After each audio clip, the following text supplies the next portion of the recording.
सभी साथियों को मेरा नमस्कार, स्वागत है आप सभी का आज 4 सितंबर के जनसत्ता विश्लेषण में। आइए शुरू करते हैं आज का जनसत्ता विश्लेषण बिना किसी देरी के। प्रथम पृष्ठ पे आज हमारे सामने खबर है, माननीय प्रधानमंत्री मोदी जी ब्रुनेई और सिंगापुर के दौरे पर हैं। वो उससे पहले ब्रुनेई रुके हैं और रक्षा समझौतों के साथ साथ वाणिज्यिक सहयोग की बात करी है। प्रधानमंत्री नरेंद्र मोदी जी ने ब्रुनेई के साथ मजबूत संबंधों, विशेषकर वाणिज्यिक, सांस्कृतिक और रक्षा सहयोग को बढ़ावा देने के लिए उत्सुक हैं। दोनों देशों के बीच ऐतिहासिक संबंधों को नई ऊंचाइयों पर ले जाने के लिए प्रधानमंत्री की सुल्तान हाजी हसन अल बोलकिया और शाही परिवार के अन्य सदस्यों के साथ बुधवार को बातचीत हुई है। बेसिकली जो ब्रुनेई में शाही परिवार है और भारत सरकार ऐसे अपनी दोस्तों के साथ, पड़ोसियों के साथ अच्छे संबंध बनाना चाह रही है, तो ये एक बहुत ही अच्छी पहल है। और उनको वहाँ पे गार्ड ऑफ ऑनर भी दिया गया, उपाधि जो कि किसी भी देश में बहुत बड़ा सम्मान होता है, मेहमानों को दिया जाता है। विदेश मंत्रालय ने कहा कि प्रधानमंत्री की इस यात्रा से ब्रुनेई की रक्षा सहयोग, व्यापार, निवेश, ऊर्जा, अंतरिक्ष प्रौद्योगिकी, स्वास्थ्य सहयोग, क्षमता निर्माण और संस्कृति के क्षेत्र में आदान प्रदान सहित सभी मौजूदा क्षेत्रों में दोनों देशों का सहयोग और मजबूत होगा। तो बहुत ही अच्छी बात है और भारत अपने पड़ोसी संबंध को तो हमेशा बेहतर करने के प्रयास में रहता ही है।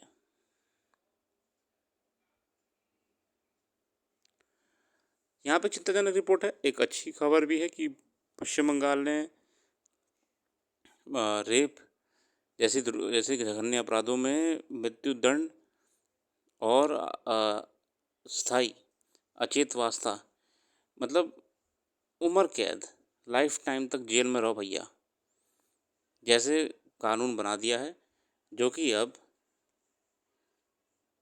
किसी भी प्रकार की घटना होने पे समाज में एक नया मैसेज देगा कि ऐसे जघन्य अपराध की समाज में कोई जगह नहीं है। पश्चिम बंगाल विधानसभा ने बलात्कार के दोषियों को मृत्युदंड के प्रावधान वाला विधेयक मंगलवार को सर्वसहमति से पारित कर दिया गया है। इस दौरान सत्तापक्ष और विपक्ष के बीच तीखी नोकझोंक भी हुई, हालांकि जनहित में ये बिल लाया गया है। अगली खबर है कि विजिलेंस सतर्कता आयोग जो होता है, विजिलेंस सेंटर, विजिलेंस कमीशन, आप आज एक काम करना, जरा पॉलिटी वाली किताब उठा के ये देखना, सेंट्रल विजिलेंस कमीशन देखिए। जो लोग ये इस प्रकार से पढ़ाई कर रहे होते हैं कि आज मैं पॉलिटी कर रहा हूँ, 6 महीने बाद ज्योग्राफी करूँगा, 2 हफ्ते बाद इकोनॉमी करूँगा। सिविल में ऐसी तैयारी कभी नहीं होती है, कोई स्कूल या कॉलेज नहीं है। सिविल में तैयारी कैसे होती है? आप करंट अफेयर पढ़े हो, अखबार पढ़े हो, हैंड टू हैंड खोल लो। आप भले ही आप जो भी पढ़ाई कर रहे हैं आपके शेड्यूल में पॉलिटी 1 महीने बाद हो या 10-15 दिन बाद हो, उससे कोई मतलब नहीं होता है। तो पढ़ाई सिविली कभी ख़त्म नहीं कर पाएंगे आप। आज हैंड टू हैंड पॉलिटी किताब खोलिए, सीवीसी चेक करिए। सेंट्रल विजिलेंस कमीशन क्या होता है, कितने मेंबर होते हैं, सेंट्रल विजिलेंस कमिश्नर कौन होता है, सेंट्रल विजिलेंस कमिश्नर को नियुक्त कौन करता है, नियुक्त करने वाले पैनल में कौन कौन होता है, कौन निगरानी रखता है, किसे रिपोर्ट करता है, ये सारी बातें आज आप हैंड टू हैंड याद करिएगा। और याद करिएगा, समझिएगा मत, याद करिएगा, रटिएगा। ये है करंट अफेयर को पढ़ने का फ़ायदा।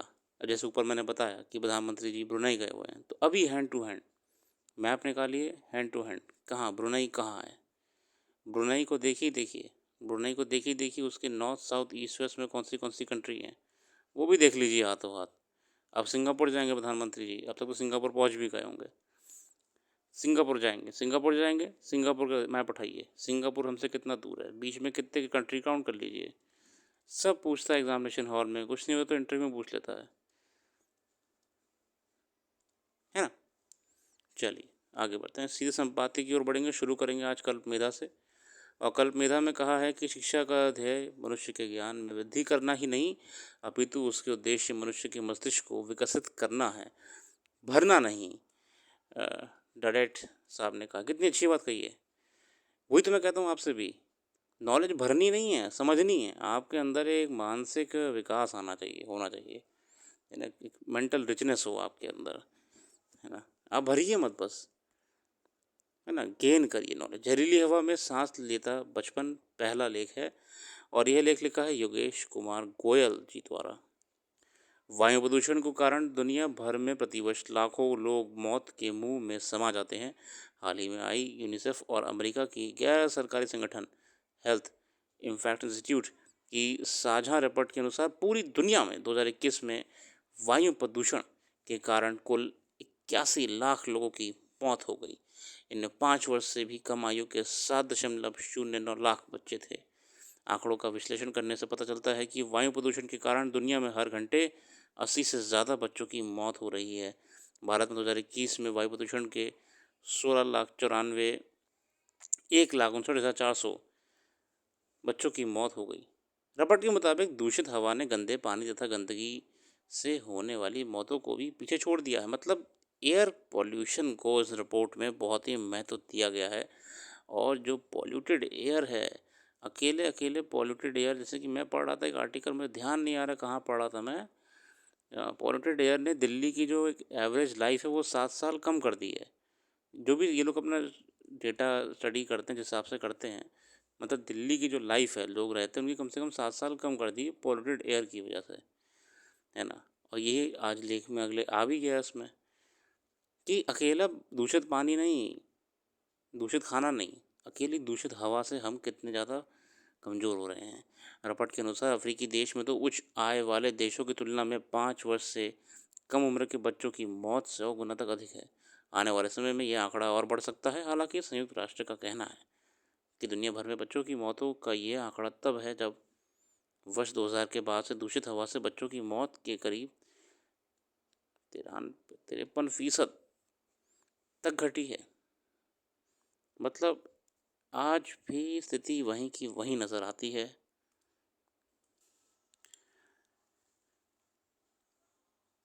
घर के अंदर हवा को स्वच्छ रखने में खाना पकाने के लिए स्वच्छ ऊर्जा की भूमिका महत्वपूर्ण होती है, मगर दुनिया भर में अब भी करीब 230 करोड़ लोगों के पास खाना बनाने के लिए स्वच्छ ऊर्जा नहीं है।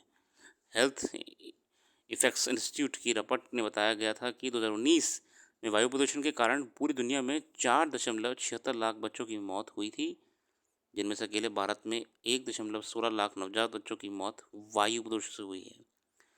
अब आप लोग भी इस मामले की गंभीरता को समझ रहे होंगे कि जहां विश्व में, ठीक है, ग्लोबल डेटा क्या है,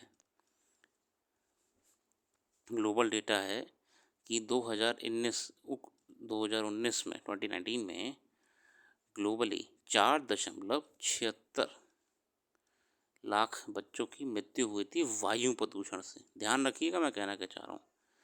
और वहीं भारत में 1.16 लाख, अकेले भारत में इस 4 लाख का एक हिस्सा अकेला भारत में, मतलब 4 अगर मान लीजिए, यदि 4 हम काट दें तो एक हिस्सा अकेला भारत का है, बाकी 3 हिस्सा पूरे विश्व का है।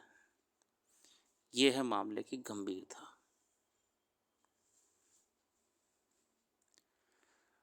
अच्छा, इससे पहले इस लेख के इस पक्ष में भी हमारे सामने, है ना,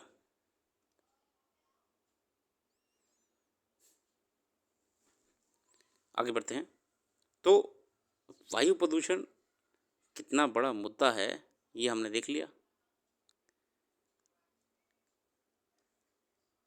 ये कारण घरों में जब चूल्हा नहीं था और लोग आग जला के, कंडे जला के या पारंपरिक तरीक़ों से खाना बनाते थे तो उससे बहुत धुआं कमरों में हो जाता था।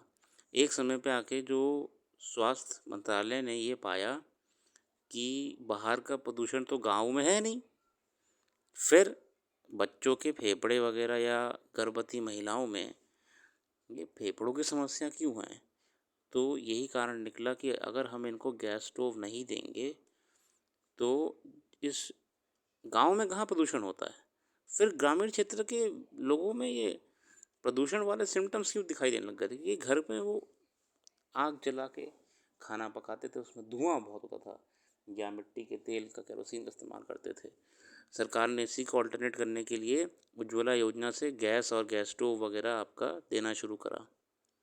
ताकि वायु प्रदूषण से जो स्वास्थ्य संबंधित समस्या आ रही है वो कम हो, क्योंकि अल्टीमेटली बर्डन तो हमारे हेल्थ इंफ्रास्ट्रक्चर पर ही पड़ेगा। विश्व संगठन ने 2018 में प्रकाशित air pollution and child health नामक रिपोर्ट में कहा गया था कि 2016 में दुनिया भर में 5 वर्ष से कम आयु के 6 लाख बच्चों की मृत्यु वायु प्रदूषण के कारण हुई थी और उनमें से 1 लाख से अधिक बच्चे भारत के थे। मतलब आप ये चौंक जाएंगे इन आंकड़ों को देखकर कि विश्व की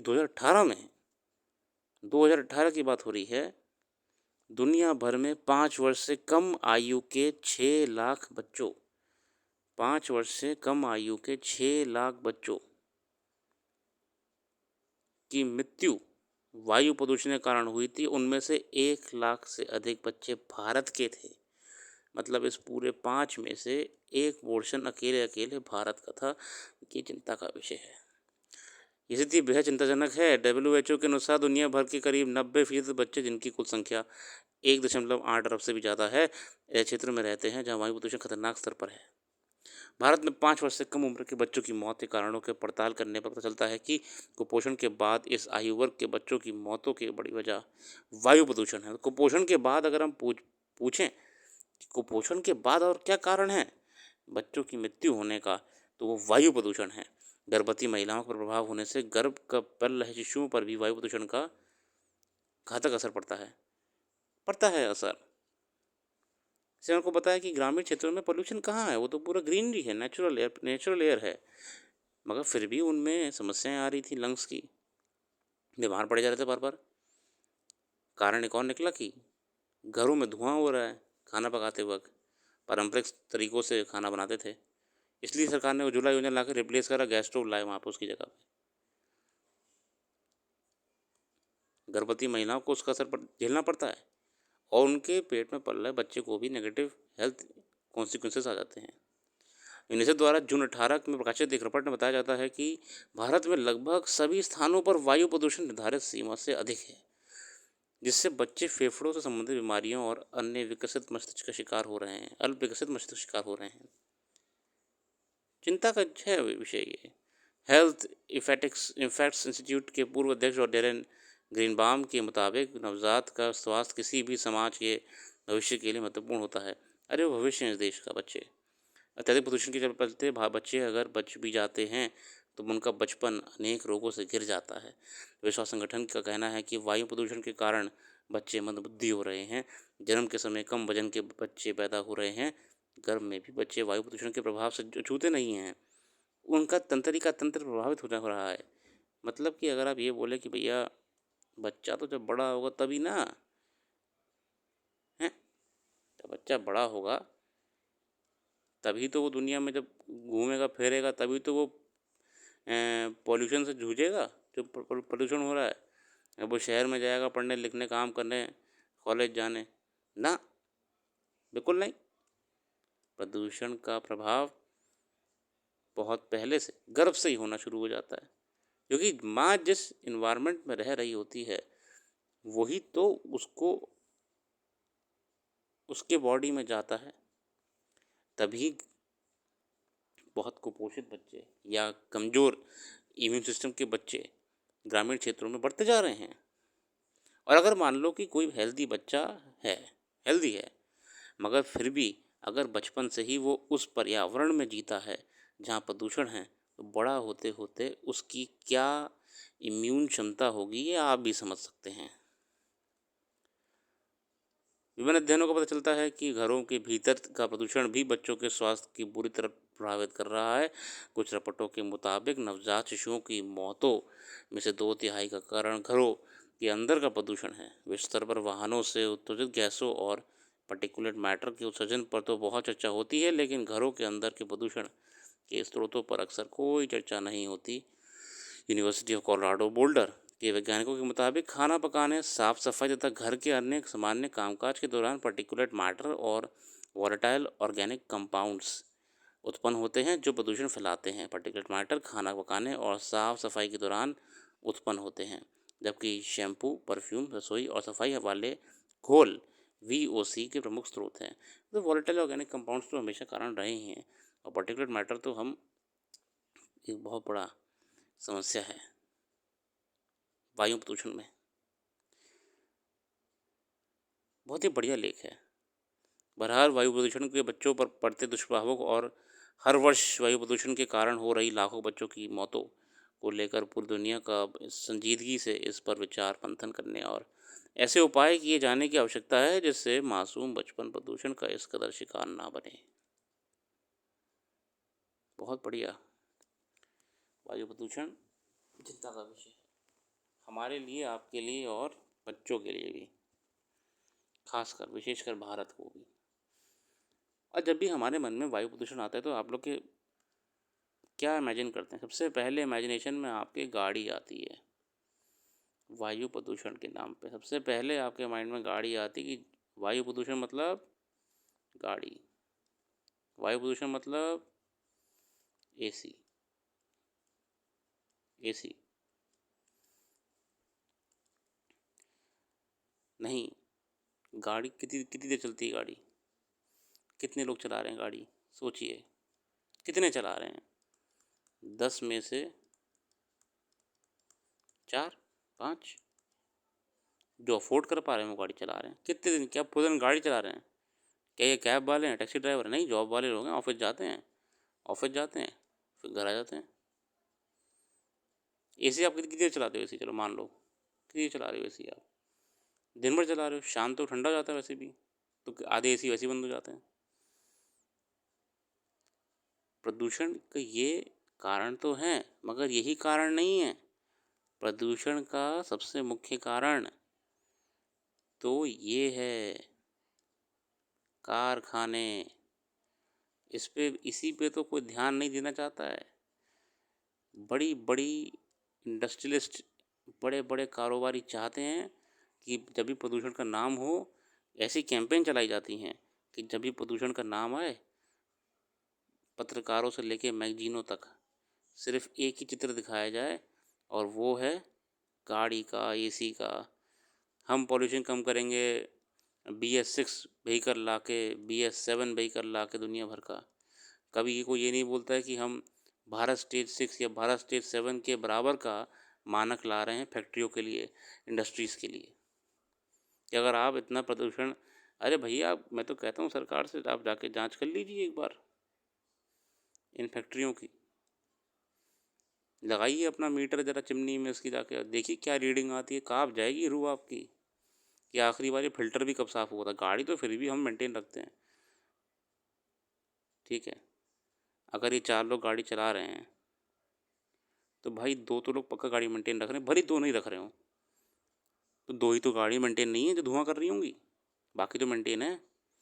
मैं तो कह रहा हूँ यहाँ पे जाके ऊपर सीढ़ी लगाइए और चिमनी पहुँच जाइए और ज़रा चेक करिए कितना एमिशन हो रहा है। जनरेटर जनरेटर खड़े रहते हैं शोरूमों के बाहर और होटलों के बाहर, हॉस्पिटलों के बाहर। इतना ऊपर मत जाइए, अगर आप थक जाएंगे ऊपर जाने में एक काम करिए नीचे आइए। जनरेटर चल रहे होते हैं ना शोरूम के बाहर, बड़े बड़े से जनरेटर, चेक करिए कितना पोल्यूशन कर रहा है ये। सिर्फ सामान्य जनता को पॉल्यूशन, PUC सर्टिफिकेट के नाम पे गाड़ी का पोल्यूशन चेक करती ट्रैफिक पुलिस। इस सबसे पोल्यूशन कम नहीं होगा। गाड़ी स्कूटी दिन भर लिए कौन घूमता है? गाड़ी स्कूटी दिन भर लिए कौन घूमता है? क्या सब लोग ओला, जोमेटो और स्विगी में काम कर रहे हो? नहीं। जब जरूरत पड़ती है स्कूल से कॉलेज, कॉलेज से यूनिवर्सिटी, यूनिवर्सिटी से घर, या कभी घूमने निकल लिए अपना, डेली तो नहीं जाते हो ना। तो यहाँ पे हम कहना चाह रहे हैं कि वायु प्रदूषण अगर आपको कम करना है तो पहली बात तो आपने बड़ी अच्छी पहल करी सरकार ने कि गैस स्टोव्स पहुँचाए ग्रामीण क्षेत्रों में। नए नए गाड़ी के मानक आ जाते हैं, ethanol blending petrol, BS6, EV, hydrogen तो अभी तो आ भी नहीं पाया है। मगर सबसे में कार्रवाई होनी चाहिए बड़े बड़े कारखानों पे जो 24 घंटे चल रहे हैं। अरे बहुत से, चलो मैं कह रहा हूँ कि ये इन सब के पास गाड़ी, आप बोलो अरे सर कैसी बात कर रहे हो, आज के ज़माने में हर किसी की गाड़ी है। चलो मान लो इनके पास भी गाड़ी है, चलो ठीक है, कितनी देर गाड़ी चलाते हैं? क्या ये कोई कैब ड्राइवर है? घर से ऑफिस, ऑफिस से घर, गाड़ी बंद रात के बाद, सो रहे हैं। फैक्ट्री बंद नहीं होती हैं, दिन भर चलती रहती हैं, कारखाने चलते रहते हैं, ईंट के भट्टे चलते रहते हैं। प्रदूषण के मानक वहाँ चेक करने चाहिए, तभी हम भारी मात्रा में वायु प्रदूषण कम कर पाएंगे। एयरलाइन इंडस्ट्री को आप देखिए, एयरलाइन इंडस्ट्री सीधे सीधे ऊपर ऊपर नाइट्रोजन जैसे हार्मफुल पोल्यूटेंट्स को रिलीज करती है। फाइटर जेट्स करते हैं। यूक्रेन रशिया में युद्ध चल रहा है तो टैंक कर रहे हैं। आपको पता है जितना पोल्यूशन एक गाड़ी एमिट करती है 1 किलोमीटर की रन पे, अगर ये गाड़ी है मान लो ये चली कितना 1 किलोमीटर के रन पर, आप सब गूगल कर लीजिएगा आपको सारा डेटा मिल जाएगा। अगर एक गाड़ी चल रही है 1 किलोमीटर के रन पे तो और 1 ही किलोमीटर की दूरी पर एक टैंक चल रहा है, मतलब वही डिस्टेंस पॉइंट ए से पॉइंट बी अगर 1 किलोमीटर है मान लो आप, ये दूरी आपने कार से कवर करी, ये दूरी आपने टैंक से कवर करी जो मिलिट्री का टैंक होता है, 40 गुना ज़्यादा पोल्यूशन करेगा सिर्फ उतने 1 किलोमीटर पे गाड़ी की तुलना में। तो युद्धों में भी तो प्रदूषण हो रहा है। मैंने इसके बारे में पहले भी कई वीडियो में बताया हुआ है, आप देख लीजिएगा थंबनेल पे चेक कर लीजिए जाके एक बार। तो ये भी चिंता का विषय है, सरकारों को उस पर ध्यान देना चाहिए। अगला लेख है जाति की जनगणना के ऊपर। समाज में आजकल बड़ा ये चर्चा का विषय बना हुआ है जाति की जनगणना।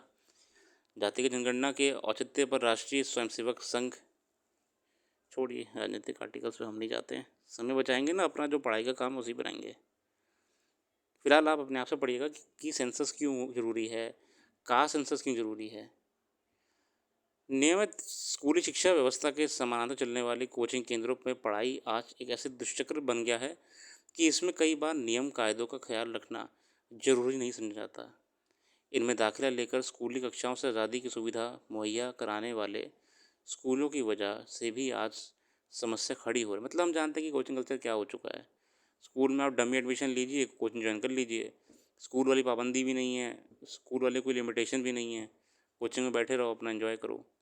गौरतलब है कि इन्हें डमी स्कूल कहा जाता है ना।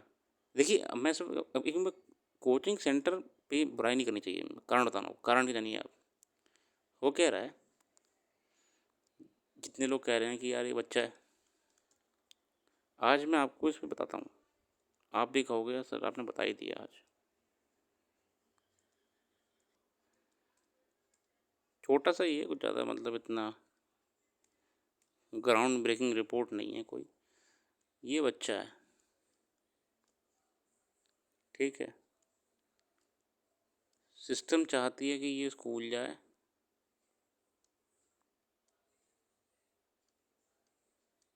पढ़ाई करे और समाज में बाहर उतर आए। अब समाज ने बोला कि आप भैया इंजीनियर बनो, डॉक्टर बनो, इंजीनियर बनो, डॉक्टर बनो, आईएएस वाईएएस बनो, देश की सेवा करो, कुछ भी बनो, सीए बनो। ये सब बनने के लिए बेटा आपको देना पड़ेगा क्या, एग्जाम। एग्जाम दे दो, पास कर लो तो आप यहाँ पर एग्ज़ाम दे दूंगा मैं। और जैसे भी यहाँ पर के खड़े हुए तो आपने पाया कि आप जैसे तो यहाँ पे और लोग भी हैं, तो यही एग्ज़ाम देने के लिए आए हुए हैं।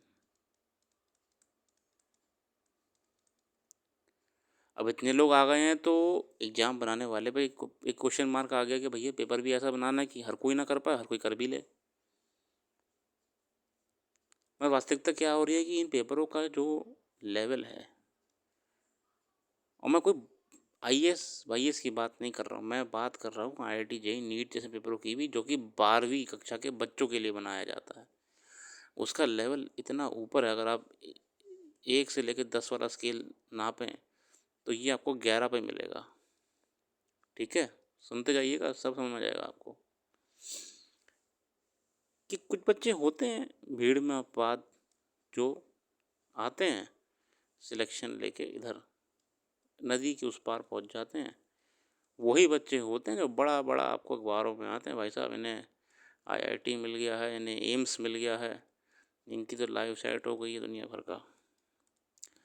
मगर ये 1 2 3 4 5 6 7 ये बच्चे तो यहीं रह जाते हैं। इनमें कमी क्या है? कौन मेहनत नहीं करता है, कौन मेहनत करना नहीं चाहता है, कौन इतना है जिसे मेहनत नहीं करनी है? बनना तो नहीं डॉक्टर था ना, बनना इंजीनियर था, तभी तो एग्ज़ाम देने बैठे थे। अब ऐसी ऐसे परीक्षाओं में कोई तफरी के लिए तो बैठता नहीं है कि तफरी करेंगे, चलो यार भाई चलते हैं। तो ये अपने आप को कोसने लगते हैं। अब क्या करें? जब ये मुड़ के वापस अपने स्कूल की तरफ देखते हैं या एजुकेशन की तरफ देखते हैं तो वो ये पाते हैं कि एग्जामिनेशन का लेवल चल रहा है 1 से 10 के स्केल में 11 लेवल पे। मगर जो ये पढ़ के आए हैं स्कूल से 1 से 10 के स्केल में, मैं बुराई नहीं कर रहा हूँ मगर रियलिटी बता रहा हूँ कॉम्पिटेटिव एग्जामिनेशन की, वो है 2 या बहुत से बहुत 3 पे। अच्छा लगे तो सुन लेना, बुरा लगे तो वीडियो छोड़ देना। 1 से लेके 2 या 3 पे ये है जो स्कूलों में पढ़ाया जा रहा है, ये है जो एग्ज़ाम की डिमांड है। अब इस जो गैप है 3 से 11 के बीच वाला, ये गैप, या मान लो आप 3 से 10 ही मान लो, अभी ये वाला जो गैप है 7 वाला, ये पूरा करने के लिए ही बीच में आ गई हैं कोचिंगें, कोचिंग सेंटर्स, जिनमें आज लोग थोक थोक के भर भर के गालियां देना चाहते हैं कि coaching centre culture, coaching centre ये, कोचिंग सेंटर वो। ब्रांडिंग कंपनी बन गई हैं, मल्टी मिलियन डॉलर का कारोबार करती हैं, दुनिया भर की चीज़ें, बिजनेसमैन, पता नहीं क्या क्या कहा जाता है कोचिंग सेंटरों को। मगर रियलिटी अगर हम देखें तो भैया यही वही कोचिंग सेंटर हैं जो आपका 1 से 7 और बीच वाला जो ये गैप आ रहा है इसे पाटने का प्रयास करते हैं। फिर भी करते करते कम से कम आपको 6 या 7 पॉइंट पे ला के छोड़ ही देते हैं। 10 पे तो कोई नहीं ले जा पाएगा कभी भी आपको। ये है कोचिंग सेंटर की रियलिटी कि सरकार उम्मीद कर रही है कि अगर आपको आईआईटी में जाना है, नीट में, एम्स में जाना है, आईएएस बनना है, तो आपका, मैं कोई, देखो मुझे गलत मत समझना कि मैं कोई कोचिंग का साइड ले रहा हूँ या मैं स्कूलों के ख़िलाफ़ हूँ, मैं सिस्टम के ख़िलाफ़ हूँ, मैं कोई आंदोलन छेड़ रहा हूँ। गवर्नमेंट ये चाहती है, सिस्टम ये चाहता है कि अगर आपको भैया डॉक्टर बनना है, इंजीनियर बनना है, आईआईटी में मेरिट में, सॉरी एम्स में डॉक्टर बनना है ना, तो आप ना ये लेवल अचीव करो। कौन सा? जो हमने इस पेपर में बताया है। पेपर लेवल अचीव कर लो, पेपर पेपर क्रैक कर लो, आप यहाँ खड़े मिलोगे। पर सरकार ये भूल गई कि जो ये लेवल एक्सपेक्ट कर रहे हैं वो लेवल स्कूल में जो कराया जा रहा है इससे बहुत ऊपर है और वर्तमान तंत्र बहुत नीचे है। इसीलिए बच्चों ने स्कूलों की जगह डमी स्कूल चुनने का प्रयास करा है। प्रचलन हो गया है, प्रयास से करा है तो कल्चर ही बन चुका है डमी स्कूल। 11वीं के बाद डमी स्कूल हो जाते हैं बच्चे, सिर्फ कोचिंग जाते हैं, क्योंकि अल्टीमेटली यार उनको ड्रीम के पास जाना है ना, अपनी जो उनका ड्रीम है वो अपना क्यों वेस्ट करेंगे टाइम असाइनमेंट और होमवर्क और दुनिया भर के कार्यक्रमों में। तो ये भी एक पॉइंट मैं आपको समझाने का प्रयास कर रहा था कि कोचिंग सेंटर का एवोल्यूशन क्या है और कोचिंग सेंटर कहाँ से आए। अब आप उनको कितना भी आरोप लगा लीजिए कि बिजनेस है, बिजनेस है, इंस्टीट्यूशन है, करोड़पति हैं, व्यापारी व्यापारी हैं, ठग रहे हैं, वो अलग चीज़ है। मैं तो कहता हूँ अगर हमारे देश की स्कूलिंग और एजुकेशन सिस्टम एकदम बढ़िया हो जाए, अगर हमारे कॉलेजेस में, अगर हमारे, किसने रोका है, आप ना सारे कॉलेजेस में जितने भी ग्रेजुएट के बाद वाले एग्जामिनेशन होते हैं आप उनकी फ्री पढ़ाई अच्छी करा दो। देखिए ग्रेजुएट बच्चों का स्तर इतना बेकार है आज की तारीख में, ग्रेजुएट बच्चों का स्तर, बनना क्या है, बनना आईएएस होता है इनको, इसीलिए कोचिंग करनी पड़ती है। क्योंकि जो मैंने कहा ना, जो यहाँ पढ़ाया जा रहा है वो जो यहाँ पे आ रहा है इससे कोई भी मैच ही नहीं है, इसीलिए कोचिंग सेंटर बूम करा है। ठीक है ना।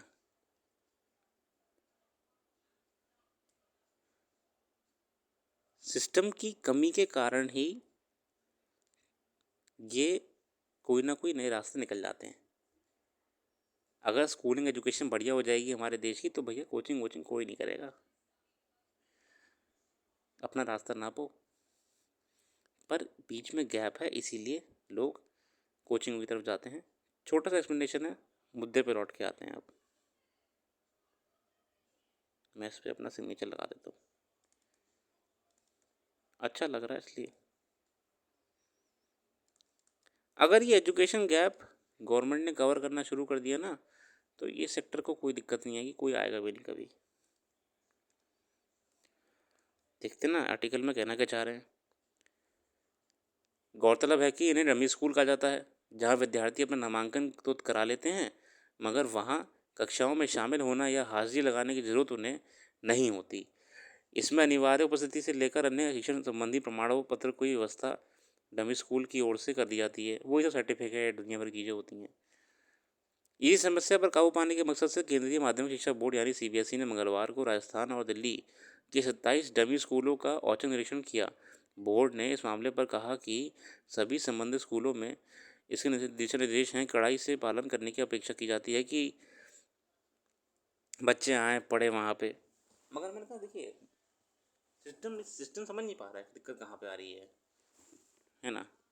कौन नहीं चाहता स्कूल जाना, स्कूल में पढ़ना, मगर अगर उनका वो एंड गोल है, एंड गोल उनको एंड गोल तक नहीं पहुंचा रहा है, तो कौन अपना समय बर्बाद करे?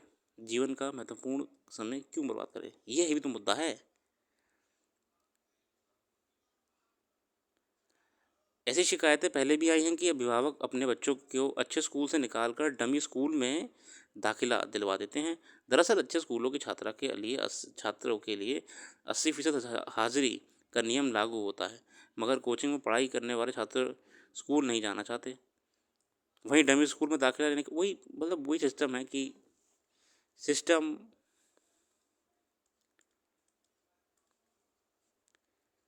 सिस्टम क्या उम्मीद कर रहा है? सिस्टम ये उम्मीद कर रहा है कि एक आइडल कंडीशन हो, आइडल कंडीशन में बच्चे आए, स्कूल में पढ़ें और अपना ज़िंदगी जिएँ।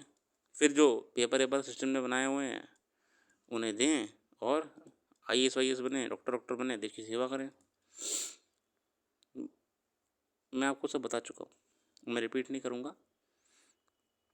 बेसिकली इस इक्वेशन में क्या है, इतना इम्बैलेंस है, इसीलिए डमी स्कूल चलते रहेंगे, कोचिंग चलती रहेंगी, सरकार इंस्पेक्शन करती रहेगी, जांचें होती रहेंगी। इस करोड़ों की इंडस्ट्री को कोई छेड़ नहीं पाएगा, ऐसा सिस्टम की वजह से देखने को मिलता है। बाकी मैं तो हमेशा कहता हूँ कि कोचिंग वोचिंग की कोई ज़रूरत नहीं होनी चाहिए, बच्चा खुद से पढ़ ले। स्कूल और कॉलेजेस में इतना अच्छा पढ़ाई हो कि बच्चे को कोचिंग देखने की ज़रूरत ही ना पड़े। पर हम भी जानते हैं, आप भी जानते हैं, स्कूल की फिज़िक्स केमिस्ट्री और कोचिंग की फिज़िक्स केमिस्ट्री और जो एग्जामिनेशन फिज़िक्स केमिस्ट्री उम्मीद की जा रही होती है, उसमें ज़मीन आसमान, स्पेस, गैलेक्सीज़ का अंतर होता है। मतलब 4-5 गैलेक्सी पार हो जाएंगी, इतना अंतर होता है। बहरहाल आगे बढ़ेंगे अन्य लेख की ओर और साथ में ही यहाँ पे लद्दाख में ऑपरेशनल तैयारियों की समीक्षा के लिए प्रांशु ब्रिगेड के दौरे के दौरान सैनिकों के साथ समूह फोटो में फायर एंड प्योरिटी कोर के general officer commanding lieutenant general Hitesh Bhalla, ये बेसिकली निरीक्षण कर रहे हैं बॉर्डर ऑर्डर का। आपका तो इंस्पेक्शन से भी चल रहे हैं लद्दाख बॉर्डर पे। बाकी विश्व बैंक ने जो हमारी जीडीपी ग्रोथ रेट है, जीडीपी वृद्धि दर है, उसका अनुमान जो पहले 6.6% कहा था वो 7% कर दिया है क्वार्टर 25 के लिए। हालांकि वो मैंने जितने आर्टिकल पढ़े हैं कुछ अच्छे अखबारों में, उन्होंने यही कहा है कि कोई तुक नहीं बनता है। 6.6% जो गणना करने का आंकड़ा था, 6.5 वो वही रहना चाहिए, वही सही था। 7 हो सकता है कि देखिए स्टैटिस्टिक्स कैलकुलेशन बहुत अलग चीज़ होती है, अब उसमें मैं नहीं जाऊँगा। मगर फ़िलहाल वर्ल्ड बैंक ने रिवाइज़ कर दिया है और क्या कर दिया है, 7% कह दिया है। ठीक है,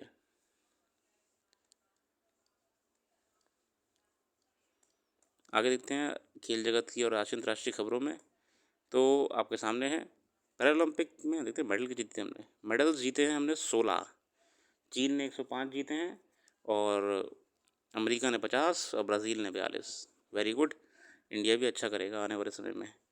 बाकी आज के रखते हैं। अपना कीमती समय देने के लिए बहुत बहुत बहुत धन्यवाद। आपका दिन शुभ हो।